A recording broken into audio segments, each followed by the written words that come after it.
E agora sim eu converso com Enio Fernandes, da Terra Agronegócio. Ele conversa conosco, vamos falar um pouco a respeito do mercado da soja. O mercado continua muito volátil. Você viu agora há pouco na abertura da Agricultura BR que soja em Chicago vai tendo leves ganhos no dia de hoje em uma semana de expectativas quanto ao relatório de oferta e demanda do Departamento de Agricultura norte-americano. Enio, obrigado pela sua participação mais uma vez aqui no canal do Boi, no Agricultura BR.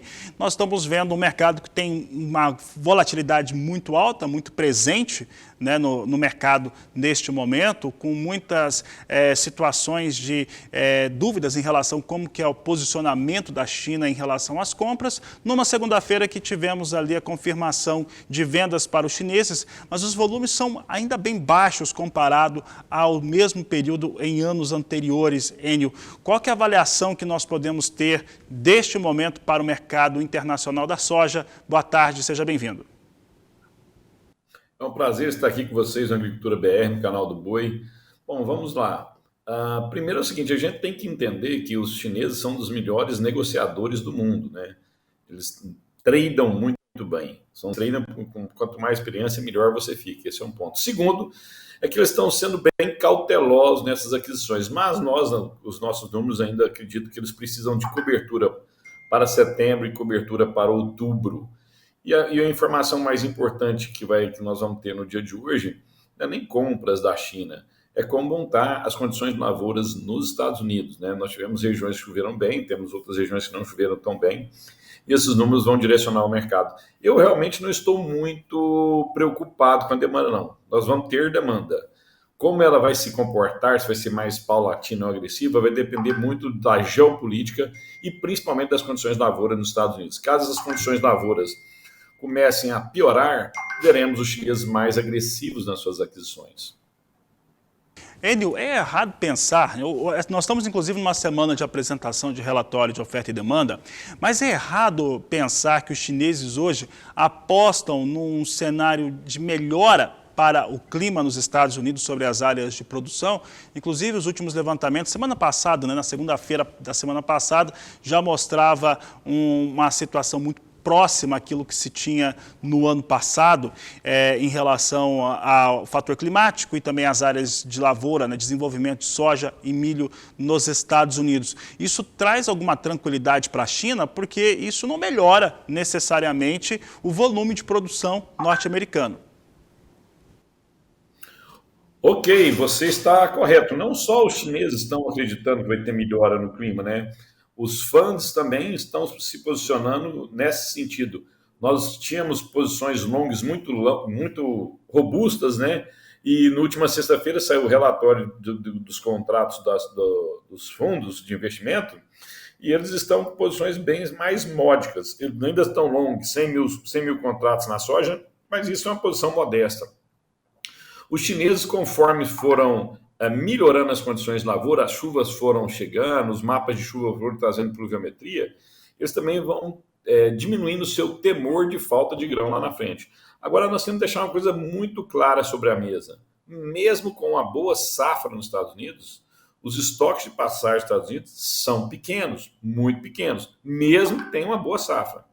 Quando a gente olha para o Brasil, nós não podemos esquecer que o Brasil também perdeu um volume absurdo de soja, né? Um volume muito forte de soja.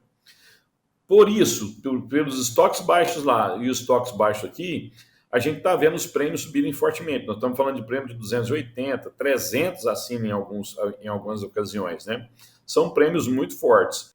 O problema é que o produtor ainda tem aqueles preços de R$200, R$205 na cabeça nos portos brasileiros. Hoje nós estamos falando de preços mais próximos de 190. Isso nunca é confortável.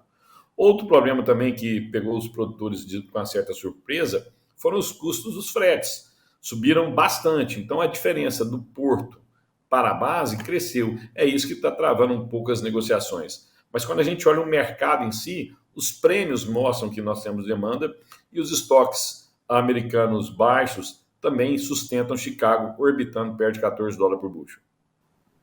Ele você citou o Brasil aqui em relação à produção brasileira, e eu lembro que o Brasil ainda tem, o produtor brasileiro tem muita soja para comercializar ainda, tem muita soja que não foi negociada, está aqui, ainda não teve ali o seu cenário de comercialização. Ao mesmo passo, nós tivemos até recentemente, tivemos ali valores próximos a R$ 200 a saca, em algum momento até teve ali uns picos de R$ 200 a saca, em um período curtíssimo de tempo, e mais uma vez continuou segurando um pouco mais.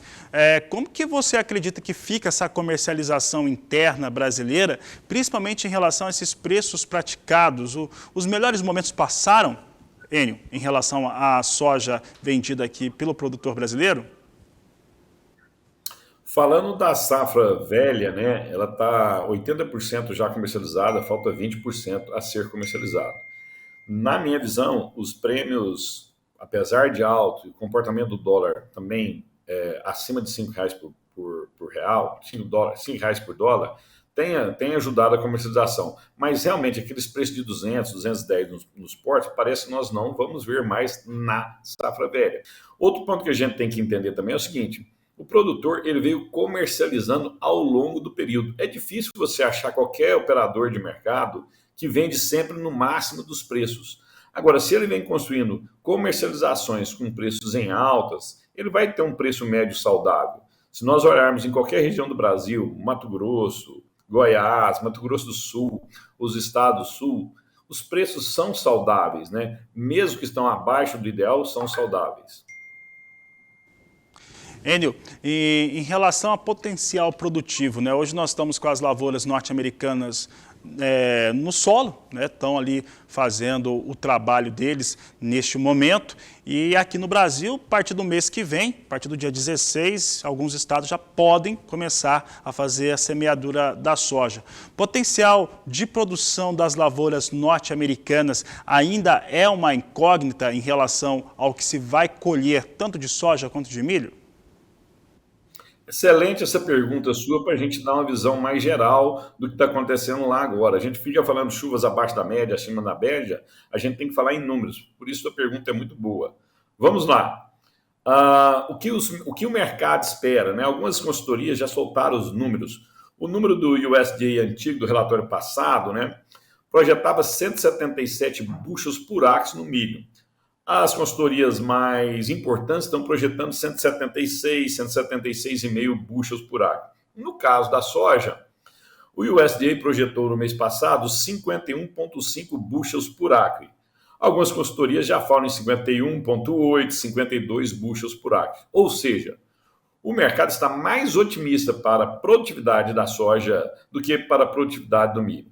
Mesmo com essas duas produtividades que eu relatei para os senhores, os estoques de passagem, no caso da soja, vão ser pequenos.